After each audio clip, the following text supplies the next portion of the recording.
समस्त को मो नमस्कार। मो चैनल को फॉलो करथुवारु आपण मानकु बहुत बहुत धन्यवाद। आज आमे जानिबा अमृतभंडा फलर उपकारिता विषय। ये अमृतभंडा फल आम समस्तଙ୍କ बाड़ी रे अछि, किंतु आर उपकारिता विषय रे आमे समस्ते जानि ना।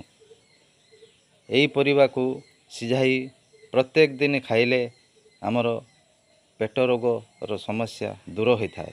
यह खाइबा द्वारा आमर हजम शक्ति वृद्धि होता है।